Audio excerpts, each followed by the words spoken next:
Andai kan orang menstatuskan korupsi menyakitkan, maka akan menjauhi korupsi. Makanya semua kesalahan itu dimulai dari salah memberi nama. Ini penting saya utarakan supaya kamu kalau menafsirkan Quran itu nanti terus benar.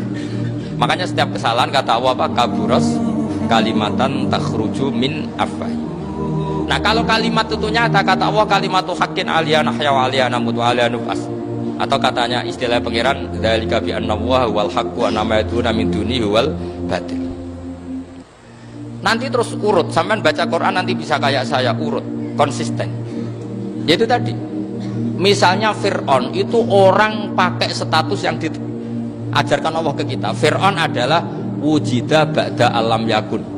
Fir'aun adalah makhluk yang sekarang ada, tapi dulu-dulunya tidak ada. Padahal sebelum ada Fir'aun sudah ada bumi, ada langit, ada matahari. Sebelum ada Yesus, ada Isa, sudah ada bumi, ada matahari. Artinya apa? Zaman langit bumi ada, penyebabnya Isa apa enggak? Enggak kan? Karena dia ada setelah adanya langit dan bumi. Fir'aun juga gitu, Yesus juga gitu, semuanya begitu. Makanya Allah mengajari kita apa? Hal ata alal insani hinum minad dahri lam yakun syai'am madhkura. Katakan manusia itu siapa? Manusia adalah makhluk wujud yang dulu tidak ada. Sekarang banyak enggak orang yang sudah kaya sebelum Pak Jokowi jadi presiden, sebelum Pak SBY jadi presiden, sebelum Pak Karno jadi presiden? Banyak enggak yang sudah kaya sebelum? Banyak kan? Artinya yang mengkayakan itu presiden Pak Allah. Sekarang kamu miskin, kamu nggak bisa nyalahkan Pak Jokowi. Sebelum Pak Jokowi presiden kamu sudah miskin. Ya, artinya yang memiskinkan itu presiden apa takdir? Takdir. Makanya wa anna ila rabbikal muntaha wa annahu adhaka wa abka wa annahu amata wa ahya wa annahu khalaqaz zawjaini dzakara wal unsa. Jadi kita miskin ya karena kehendak Allah, kita kaya kan semua itu karena Allah. Tapi kita terjebak hukum modern. Nak presiden iki sejahtera, anak iki ora. Ya mungkin secara bahasa syariat mungkin ada benarnya, tapi kita ini kan dilatih ilmu hakikat. Tak ulang malam 13 Dzulhijjah masuk ilmu cek syariat tok. Kok gak pinter-pinter banget cek gobloke kan gitu. Daftar wali kok ilmune ngono iku ora iso. Ini penting saya utarakan. Jadi saya ulang lagi. Makanya di Quran itu ilmu tertinggi diantaranya menurut orang tasawuf qulillah tsumma dzarhum fi khaudihim yalabun. Saya itu gak pernah takut mati meskipun saya masih muda. Karena saya bayangkan mati itu ya baik-baik saja. Ketika saya hidup ya gak tahu cara ngelola nyawa saya, kenapa kok gak pergi. Kamu tahu caranya ngelola nyawa kamu, kok gak mati sekarang? Gak tahu kan? Tahu-tahu masih hidup kan? Tahu-tahu diutang, semacam-macam lah. Sebenarnya kita zaman hidup pun gak tahu cara ngelola nyawa kita, cara kerja jantung kita, cara kerja paru-paru kita. Nanti setelah kita mati pun gak tahu caranya hidup ketika kita. Tapi anehnya kita, mosok manusia sudah dilemah iso hidup lagi. Memangnya kita sekarang bisa hidup karena kita tahu-tahu ya hidup. Ditekdir anak yang melarat, PSL, orang lain ditekdir anak Kiai, Gus, Mulyo. Kita kan tidak pernah bisa milih bapak itu ora iso. Ngerti-ngerti anak Karmen, anak Karlan itu sudah gak tahu. Artinya gini ya sudah ya Allah, ketika saya hidup ya tidak tahu kenapa saya hidup, pasti engkau yang menghidupkan. Ketika saya mati juga gak tahu kenapa saya mati, pasti engkau yang menghidupkan dan mematikan. Maka saya akan baik-baik saja di akhirat, karena ketika di dunia Tuhannya yang engkau, ketika di akhirat Tuhannya, dan sifat engkau tidak akan rubah, tetap arhamur rahimin. Makanya dulu wali-wali itu kalau mau mati ya santai aja. Saya itu Umar bin Abdul Aziz, itu ulama-ulama dulu kalau mau meninggal itu kalau keluarganya nangis marah besar. Memangnya mau kemana kamu nangisin saya? Lah kamu kan mau mati. Memangnya mau kemana kalau mati? Ya kembali ke Allah. Ya susahnya apa? Di dunia ya milik Allah, di akhirat milik Allah. Inna sholati wa nusuki wa mahyaya wa mamati lillahi rabbil. Yang aneh sampai harus melarat orang wani mati. Wah, aneh tenan. Ya karena sampean tahu mungkin di akhirat lebih miskin lagi kan. Itu repot naoten Mas. Coba kalau dari awal kita menstatuskan diri kita biadillah, inna sholati wa nusuki wa mahyaya wa mamati. Tapi kamu salah status.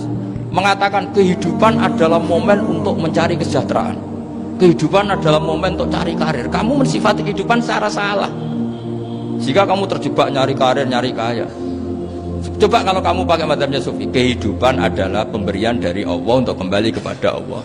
Kematian ya seperti itu. Akhirnya ya santai saja. Inna sholati wa nusuki wa mahyaya wa mamati lillahi rabbil alamin. Istri juga gitu. Saya itu tidak sombong. Saya itu mulai nikah sampai sekarang itu hampir gak pernah tukaran sama istri. Sampai istri saya itu sering bilang gini, Gus, sekali-kali kalau saya ngamuk itu diwales, dilawan, supaya saya punya musuh katanya. Betul ya? Ya saya bilang gini, Allah itu maha baik sama saya. Ketika harmonis, ganjaran saya ya lewat harmonis itu, sehingga saya ngasih uang menyenangkan Anda. Ketika Anda marah, ganjaran saya lewat sabar. Ya sudah, itu semuanya baik. Kalau kamu marah, saya tidak dapat pahala. Makanya kalau kamu marah tak dengerin. Ini cara Allah membuat pahala tanpa bayar, kata saya. Justru kalau pas rukun itu untuk dapat pahala harus nyervis, jajak, nukokno kelambi mahal katanya. Boros itu pahala yang boros katanya. Tapi kalau kamu marah ini pahala paling murah, nggak usah biaya, dapat apa? Pahala, cukup sabar. Lu tuh kalau terlatih lama-lama dapat ya biasa saja. Ulama dulu seperti itu semua. Imam Syafi'i itu pernah ada orang baik sekali sama beliau, orangnya itu munafik padahal. Tapi kalau setelah keluar dari Imam Syafi'i, dia memaki-maki Imam Syafi'i. Suatu saat beliau dikasih tahu, orang yang tadi muji-muji jenengan itu di luar maki-maki jenengan. Imam Syafi'i itu guyu sebenarnya bukan alhamdulillah. Muridnya kan janggal, ini dikasih tahu gitu, alhamdulillah. Kenapa Imam Syafi'i? Dia kan di luar maki-maki jenengan. Berarti aku wong wibawa, ning arepku rawani jenengan. Ya jadi dianggap enteng saja melihat, berarti aku wong wibawa, ning arepku ora wani. Ya sudah, terus ketika ditanya, tapi itu kan bahaya bagi Anda karena memfitnah Anda gini-gini. Kata beliau, zaka Allah. Yang kritiknya bahaya itu hanya Allah Ta'ala. Yang lainnya enggak bahaya. Karena ini makhluk dhaif, enggak penting. Loh, kamu sampai tersisa dikritik orang karena kamu nganggap makhluk itu penting. Ini gobloknya sampai ya. Goblok segoblok-goblok saya. Coba kalau kamu mensatukan makhluk tetap makhluk, kritiknya enggak penting. Selesai kan? Selesai enggak? Ini problem Anda ada wali itu, kalau dikritik ya susah.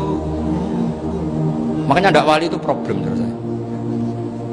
Makanya saya enggak ingin enggak jadi wali itu kan, kan?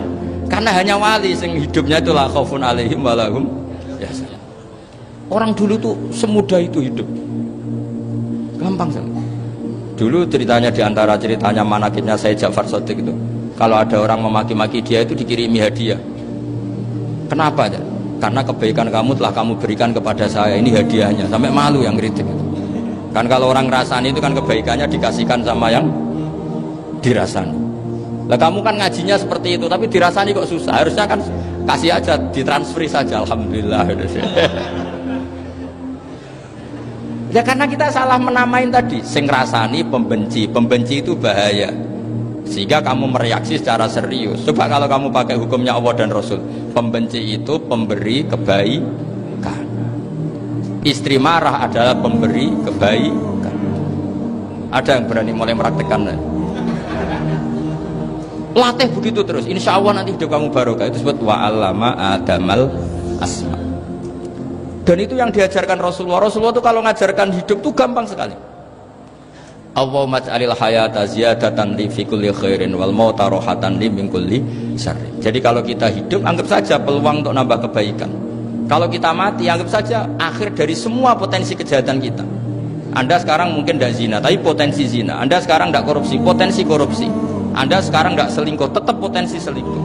Nah, anggap saja kalau mati berarti akhir dari segala potensi itu. Alhamdulillah. Makanya saya tuh nggak pernah takut mati. Karena saya misalnya setiap saat mati ya saya nanti akan bilang, ya Allah ini sudah mau mati berarti mau akhir dari segala potensi keburukan saya. Alhamdulillah. Makanya itu ulama-ulama dulu kalau ada preman mati, saya guys tonggone ra gelem muni saya. Wah preman kurang ajar. Saya guys tonggone tetap ra gelem muni saya.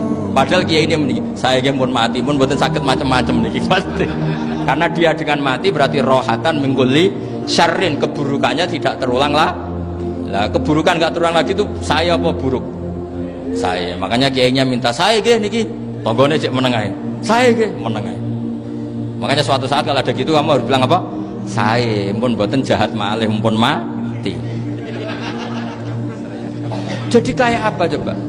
Coba sekali-kali statuskan kalau al hayat adalah ziyadatan lana fi kulli khairin. Al maut adalah rohatan lana min kulli sehingga kita hidup ya happy, mati juga happy, gak masalah. Terus kowe misalnya mendingin